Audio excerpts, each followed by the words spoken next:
जैसे बीजेपी में हमने देखा है कि 46 वार्डों में से 18 गुर्जर कैंडिडेट को टिकट दी है। जब 18 गुर्जरों को टिकट दी है तो फिर गुर्जर बाहुल्य एक तरीके से कंस्टिट्यूएंसी बन जाती है मेयर की है। कांग्रेस की जो कैंडिडेट हैं वो आज की तारीख में हम संगठन विहीन होने के नाते उन्हें बहुत ज़्यादा मजबूत नहीं कह सकते, लेकिन ये है कि कांग्रेस में और कोई टिकट ही नहीं मांग रहा था। एक हम फरीदाबाद में जब देखते हैं गणित, एक तरफ कृष्णपाल गुर्जर है और उनके कुछ साथ विधायक भी हैं, दूसरी तरफ मंत्रियों की तिकड़ी जो बताई जा रही है, इस तिकड़ी में से भी कुछ सेंध लग करके कृष्णपाल गुर्जर के खेमे में है।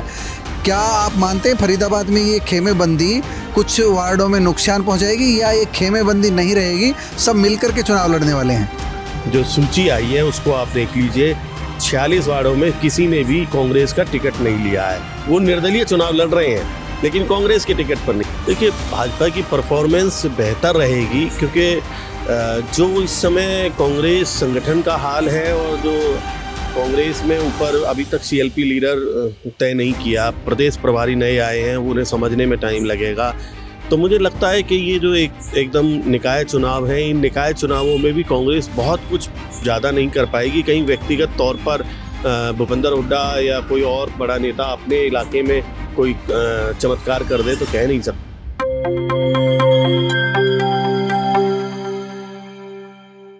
दोस्तों, सादर अभिवादन। इस समय हम मौजूद हैं फरीदाबाद में और फरीदाबाद के वरिष्ठ पत्रकार विजेंद्र बंसल हमारे साथ मौजूद हैं। भारतीय जनता पार्टी और कांग्रेस दोनों ने ही अपने उम्मीदवारों की घोषणा कर दी है। यहाँ पर मेयर के उम्मीदवार सामने आ चुके हैं और पार्षदों के भी ऑलमोस्ट जो है घोषणा हो चुकी है, जो वार्ड पार्षद है। फरीदाबाद का क्या समीकरण रहने वाला है, फरीदाबाद में क्या कुछ होने वाला है, ऊंट किस करवट बैठेगा, तो अनुभवी अपने तजुर्बे से वरिष्ठ पत्रकार विजेंद्र बंसल हमको बताएंगे। फरीदाबाद क्या बोलने जा रहा है, क्या कहने जा रहा है, फरीदाबाद क्या होने जा रहा है फरीदाबाद में? देखिए वैद जी, हम इस बात की इंतजार कर रहे थे कि कांग्रेस की टिकटें कब घोषित होंगी और उनके प्रत्याशी कौन होंगे। तो निश्चित तौर पर संगठन विहीन कांग्रेस के लिए एक जो कैंडिडेट कांग्रेस ने घोषित किया है वो जातीय समीकरण के आधार पर तो बहुत ठीक कैंडिडेट हो सकता है, क्योंकि जैसे बीजेपी में हमने देखा है कि 46 वार्डों में से 18 गुर्जर कैंडिडेट को टिकट दी है। जब 18 गुर्जरों को टिकट दी है तो फिर गुर्जर बाहुल्य एक तरीके से कंस्टिट्यूएंसी बन जाती है मेयर की है।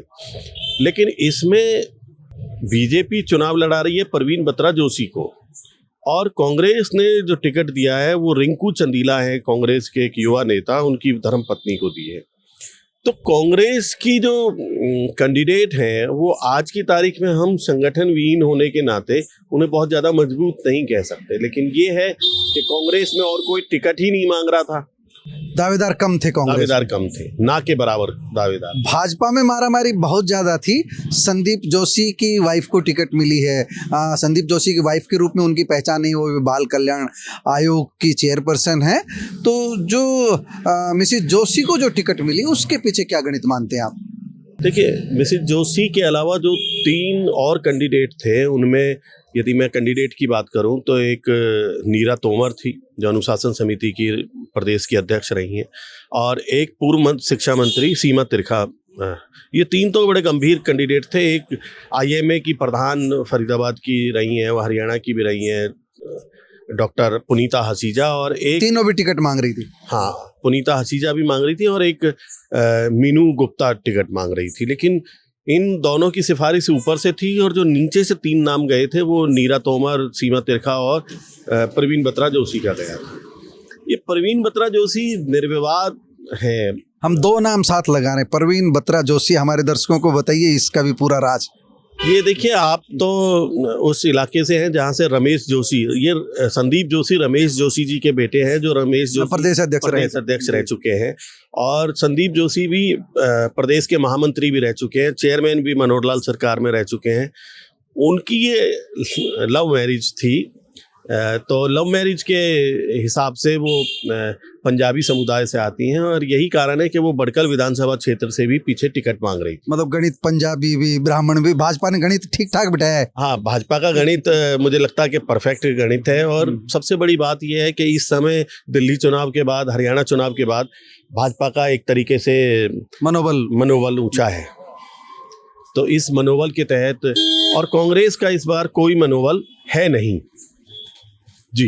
तो अभी हम जो ओवरऑल बात करें, आप तो गुरुग्राम में भी घूम रहे हैं, फरीदाबाद में भी घूम रहे हैं, तो जो ये बेल्ट है, जीटी रोड बेल्ट भी इसको हम कह सकते हैं, दक्षिण हरियाणा की बेल्ट भी कह सकते हैं, इसमें ओवरऑल भाजपा की परफॉर्मेंस किस दृष्टि से देख रहे हैं, कैसी रहने वाली है?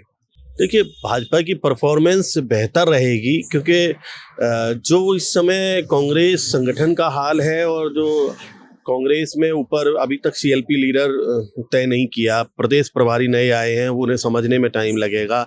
तो मुझे लगता है कि ये जो एकदम निकाय चुनाव है, इन निकाय चुनावों में भी कांग्रेस बहुत कुछ ज़्यादा नहीं कर पाएगी। कहीं व्यक्तिगत तौर पर भूपेंद्र हुड्डा या कोई और बड़ा नेता अपने इलाके में कोई चमत्कार कर दे तो कह नहीं सकता, बाकी तो बीजेपी के प्रो ही रहेगा रिजल्ट। एक हम फरीदाबाद में जब देखते हैं गणित, एक तरफ कृष्णपाल गुर्जर है और उनके कुछ साथ विधायक भी हैं, दूसरी तरफ मंत्रियों की तिकड़ी जो बताई जा रही है, इस तिकड़ी में से भी कुछ सेंध लग करके कृष्णपाल गुर्जर के खेमे में है। क्या आप मानते हैं फरीदाबाद में ये खेमेबंदी कुछ वार्डों में नुकसान पहुंचाएगी या ये खेमेबंदी नहीं रहेगी, सब मिलकर के चुनाव लड़ने वाले हैं? देखिए, ये खेमेबंदी टिकट वितरण तक थी, अपने अपने समर्थक को टिकट दिलवाने की बात थी। अब पार्षद में ऐसा कोई नहीं होगा कि भाई कोई दूसरे के हलके में जा करके उसके पार्षद को हरवाए और फिर अपनी बात रखे। तो मुझे लगता है कि जो खेमेबंदी थी वो यहीं तक थी, टिकट वितरण तक। अब हरवाने जितवाने तक ही नहीं रहेगी, सब अपने अपने पार्षद को जितवाने के लिए लगेंगे। कांग्रेस की थोड़ी सी संभावना आप कम बता रहे हैं, आपकी बातों से जो आ रहा है निकल करके, हम भी लोगों के बीच गए हैं, तो कांग्रेस की कमजोरी की सबसे बड़ी प्रमुख वजह क्या मानते हैं आप? देखिए, वैसे तो संगठन ना होना भी है। अभी हाल ही में जो ये विधानसभा चुनाव चमत्कारिक दृष्टिकोण से बीजेपी ने जीता है, उसके बाद कांग्रेसियों का मनोबल गिरा हुआ है। आप ये लगाइए, जो लोकसभा और विधानसभा चुनाव में जो पार्षद पद के उम्मीदवार जी जान से लगे हुए थे, विधानसभा चुनाव तक में भी उन्होंने, किसी ने भी, आज जो सूची आई है उसको आप देख लीजिए, 46 वार्डों में किसी ने भी कांग्रेस का टिकट नहीं लिया है। वो निर्दलीय चुनाव लड़ रहे हैं लेकिन कांग्रेस के टिकट पर नहीं लड़ रहे हैं। ये सबसे बड़ी कमजोरी, ये कांग्रेस की कमजोरी। आपने विजेंद्र बंसल जी को सुना, इन्होंने फरीदाबाद की राजनीति की जो दिशा नगर निगम में रहने वाली है, दिशा और दिशा दोनों ही बता दिए। दिशा और दिशा क्या रहने वाली है इसका संकेत भी दे दिया है। देखिए 12 मार्च को क्या परिणाम रहते हैं। आपका बहुत बहुत धन्यवाद बंसल साहब।